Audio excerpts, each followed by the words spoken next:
लोकसभा चुनाव से पहले कांग्रेस को बड़ा झटका लगा है। कांग्रेस के राष्ट्रीय प्रवक्ता गौरव वल्लभ ने कांग्रेस से इस्तीफा देने के बाद भाजपा ज्वाइन कर ली है। बीजेपी ज्वाइन करने के बाद गौरव वल्लभ ने कहा कि कांग्रेस गलत दिशा में आगे बढ़ रही है।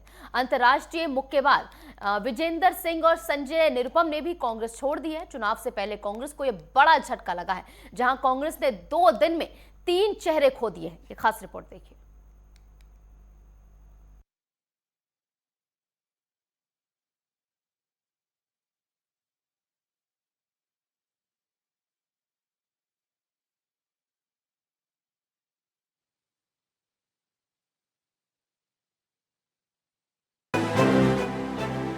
लोकसभा चुनाव से पहले कांग्रेस में भागम भाग मची है। 2 दिन में 3 लोगों ने कांग्रेस को बाय बाय बोल दिया है।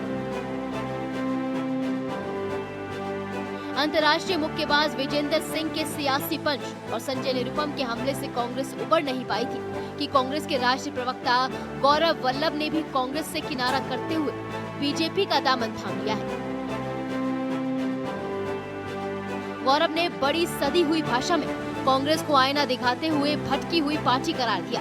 गौरव वल्लभ ने सोशल मीडिया एक्स पर कांग्रेस अध्यक्ष मल्लिकार्जुन खड़गे को भेजे गए इस्तीफे की फोटो शेयर कर लिखा, कांग्रेस पार्टी आज जिस प्रकार से दिशाहीन होकर आगे बढ़ रही है, उसमें मैं खुद को सहज महसूस नहीं कर पा रहा हूँ। मैं ना तो सनातन विरोधी नारे लगा सकता हूँ और न ही सुबह शाम देश के वेल्थ क्रिएटर्स को गाली दे सकता हूँ। इस कारण मैं कांग्रेस पार्टी के सभी पदों व प्राथमिक सदस्यता से इस्तीफा दे रहा हूँ। कांग्रेस से इस्तीफा देने के कुछ घंटे बाद ही गौरव वल्लभ ने बीजेपी ज्वाइन कर ली।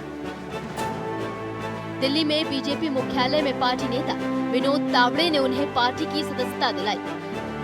इससे पहले अपने कांग्रेस छोड़ने के फैसले पर गौरव वल्लभ ने कहा कि मैंने कांग्रेस अध्यक्ष मल्लिकार्जुन खड़गे को पत्र लिखकर मेरे दिल की सारी भावनाएं उसमें व्यक्त कर दी हैं। मैंने एक पत्र भी सुबह सोशल मीडिया के विभिन्न प्लेटफॉर्म पर डाला, आप लोगों ने जरूर देखा होगा। और उस पत्र में मैंने अपने दिल की सारी व्यथाएं, इश्यूज जो मैं समय समय पर कांग्रेस पार्टी की लीडरशिप को अवगत भी कराता था, वो मैंने सारे उसमें लिख दिए। उसके अलावा मुझे कुछ नहीं कहना। मेरा दृष्टिकोण शुरू से यह रहा है कि भगवान श्री राम का मंदिर बने, न्योता मिले और हम न्योते को कांग्रेस पार्टी लिख के भेजे कि हम नहीं जाएंगे, मैं इसे स्वीकार नहीं कर सकता। देश में मैं अर्थशास्त्र का विद्यार्थी हूं। बड़े समय तक अर्थशास्त्र और वित्त देश के प्रतिष्ठित संस्थाओं में पढ़ाया भी है मैंने। सुबह से शाम वेल्थ क्रिएटर्स को गाली, उन नीतियों को गाली, निजीकरण, उदारीकरण, वैश्वीकरण, जो पूरी दुनिया मानती है कि जो डॉक्टर मनमोहन सिंह जी और पीवी नरसिम्हा राव जी की सरकार ने किया, उन नीतियों को गाली। कोई बिजनेस करे उसको गाली, कोई विनिवेश में पार्टिसिपेट करे उसको गाली, एयर इंडिया कोई कंपनी खरीदे तो वो गलत। तो मुझे लगता है कि कहीं ना कहीं जो नीतियां हैं और जो इश्यूज हैं, उसको कांग्रेस पार्टी टैकल करने में कहीं ना कहीं बड़े गैप उसके अंदर आ रहे हैं। और मैंने अपनी चिट्ठी में भी यही लिखा है। और मैंने प्रमुख कारण यह बताया कि मेरे में इतनी ताकत नहीं है कि मैं सुबह से शाम बैठकर वेल्थ क्रिएटर्स को गाली देता फिरूं। मैं नहीं दे सकता। मेरे में इतनी ताकत नहीं है कि जब सनातन धर्म के ऊपर सवाल उठाए और मैं चुपचाप बैठ जाऊं, मेरे से नहीं होगा। उधर कांग्रेस के वरिष्ठ नेताओं में शामिल रहे संजय निरुपम ने भी कांग्रेस पर आरोप लगाए हैं। उन्होंने कहा है कि उनको सच बोलने की सजा मिली है।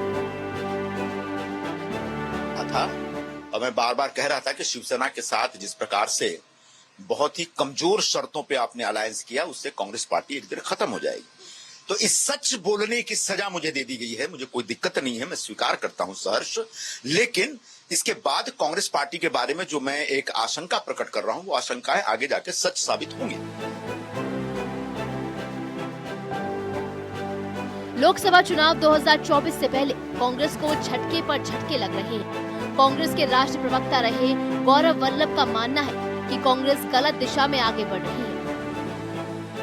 उधर बीजेपी ने इस बार 400 पार का नारा दिया है, तो वहीं कांग्रेस अपने खोए जनाधार को पाने की पुरजोर कोशिश कर रही है। राज्यों और क्षेत्रीय दलों के साथ मिलकर चुनाव लड़ रही है। Desk report, network 10।